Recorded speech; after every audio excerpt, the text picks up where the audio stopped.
જય માતાજી। આજે હું બનાવીશ સાબુદાણાની ખીચડી। તો તેના માટે સાબુદાણાને 3 થી 4 કલાક માટે પાણીમાં પલાળી લીધા છે। એક વેડ જેટલું પાણી રાખી અને આપણે સાબુદાણાને પલાળવાના। ધાણા જીરું પાવડર, ખાંડ, વઘાર માટે જીરું, તેલ, લાલ મરચું પાવડર, હળદર, લીંબુ, બટેકા મેં બાફીને લીધા છે, તમે ડાયરેક્ટ કટકી કરેલા પણ લઈ શકો। લીલા ધાણા, મીઠું, ફરાળી ચેવડો, દાડમના દાણા, સિંગ, મીઠો લીમડો અને લીલા મરચાં। વઘાર કરવા માટે આપણે એક કઢાઈમાં તેલ લઈ લઈશું।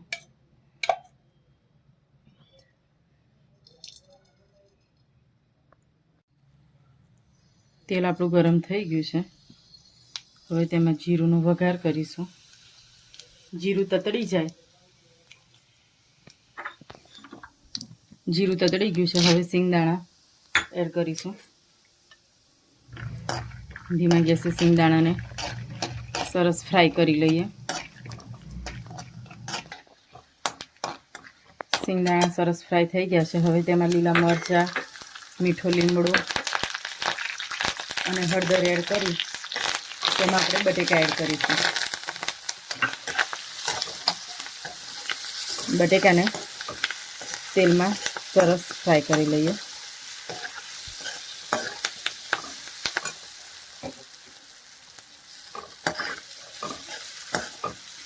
બટેકા તેલમાં સરસ ફ્રાય થઈ ગયા છે। હવે તેમાં ધાણા જીરું પાવડર, લાલ મરચું પાવડર ટેસ્ટ પ્રમાણે એડ કરીશું। હવે તેમાં આપણે મીઠું એડ કરીશું અને બધી જ વસ્તુને મિક્સ કરી લઈએ।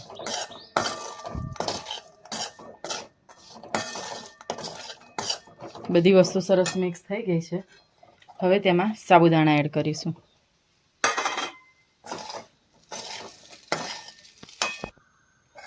તો આવી જ રીતે સાબુદાણામાં બટાકા આપણે સરસ મિક્સ થઈ ગયા છે અને એકદમ છૂટા છૂટા। હવે તેમાં ખાંડ એડ કરીશું અને લીંબુનો રસ। બધી વસ્તુને મિક્સ કરી લઈએ।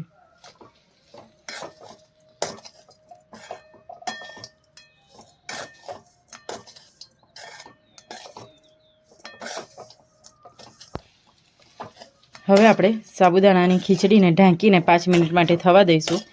એટલે આપણે લીંબુ, ખાંડ અને જે મસાલા એડ કર્યા છે તે બધી જ વસ્તુ સરખી રીતે ભળી જાય। તો હવે આપણે ચેક કરી લઈએ। તો આપણી સાબુદાણાની ખીચડી સરસ એકદમ છૂટી છૂટી અને ચડી ગઈ છે।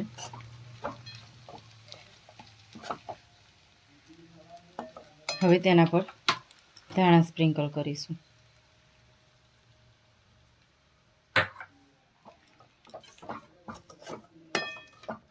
તો હવે આપણે સાબુદાણાની ખીચડીને સર્વ કરીએ। તો તૈયાર છે આપણી સાબુદાણાની ખીચડી, એકદમ છૂટી છૂટી। તો તમને અમારી રેસીપી કેવી લાગી તે જરૂરથી કોમેન્ટમાં કહેજો। અમારી ચેનલને લાઈક કરો, શેર કરો અને સબસ્ક્રાઈબ કરો। જય માતાજી।